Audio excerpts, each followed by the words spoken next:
Coming together, keeping together, and working together is success. Today, my question for you is, coming together is the beginning of what? What does this describe? This, of course, is from Henry Ford, and it describes teamwork, the coming together of people for a common goal or a project, the keeping together, the becoming a team, and then the working together, actually producing results, creates incredible success and incredible results. Henry Ford is probably one of the founders, I think, in my opinion, and my lessons learned, of teamwork, and the assembly line and everything else, which involves teamwork. If you're running a manufacturing business or an assembly line or an organization that depends on other people for different parts of the process, that requires teamwork and coordination and all those things. Now, what are some of the advantages of teamwork? If you're in a business and you've been in a business and you are certainly wanting to supersize and grow your business, if you're listening to me, Sharon Horne-Ellstrom, talk about these idioms, what they mean, where they come from, and how we can use them to build and grow and supersize our business, you probably have got lots of experience with teamwork.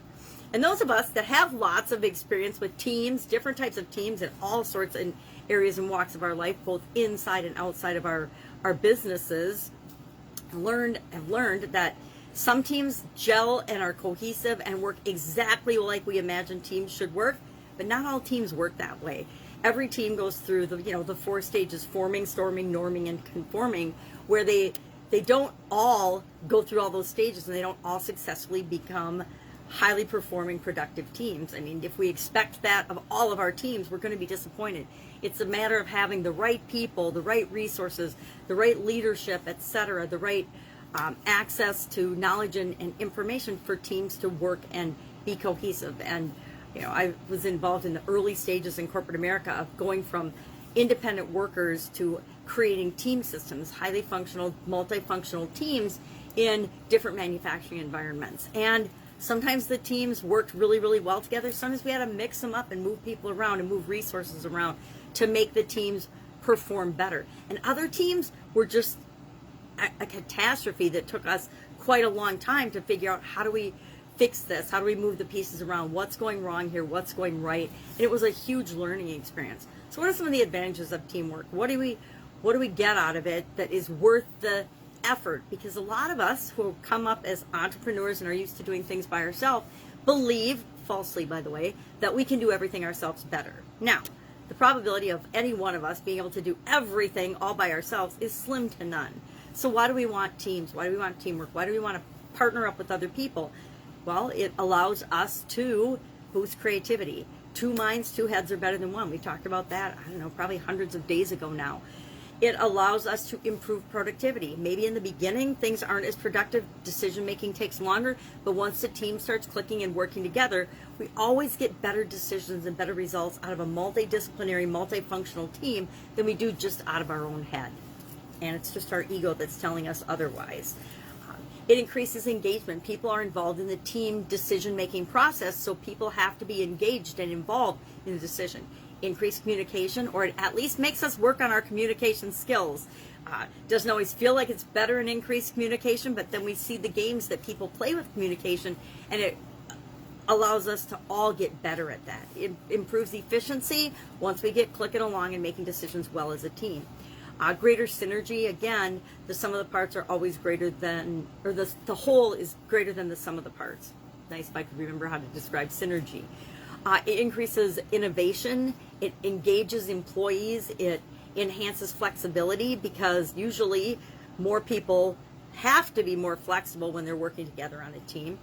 It helps to overcome obstacles because there's more people looking for solutions. When we have more possible solutions in the pool of solutions, we always end up with better outcomes, because we do decision-making, group decision-making tools and things, and we apply things that help us as a group to come to terms and come to decisions that would be better than just one person or 2 people making them on their own.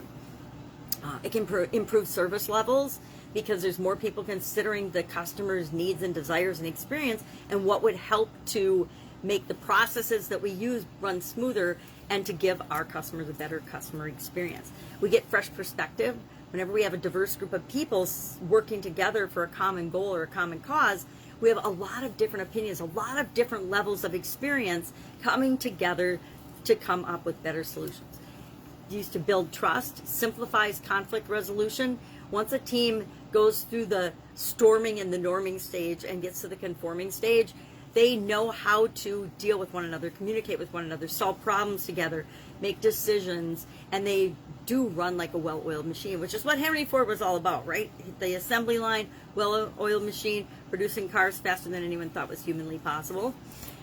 So what are some of the advantages that you have found of teamwork in your organization or to build and grow your business? How do you manage your teams? How do you lead your teams? Do you lead teams now, or are you the CFO or the CEO or the just the founder of your organization, and all the team management, team leadership is done by other people?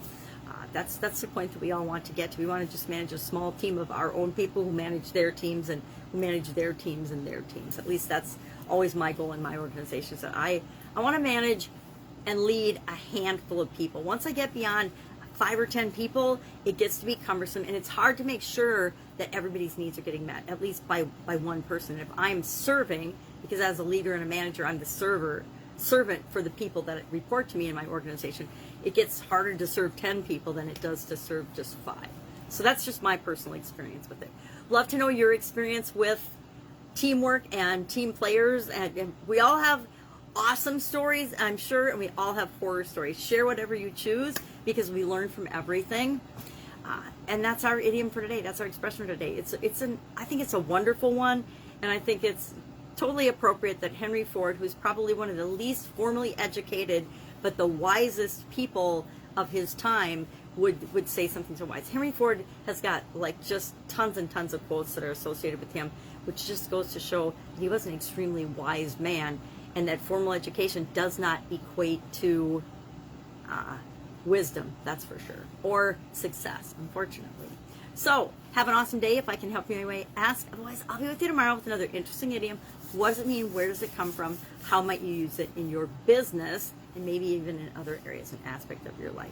If you want to know more about supersizing your business, feel free to join the free Facebook group called Supersize Your Business. And at the beginning of that, there's actually a gamified scavenger hunt where you can go through and learn all of the steps and all the processes in a fun way of supersizing and growing your business. That's it. Have an awesome day, and I'll, of course, be with you tomorrow.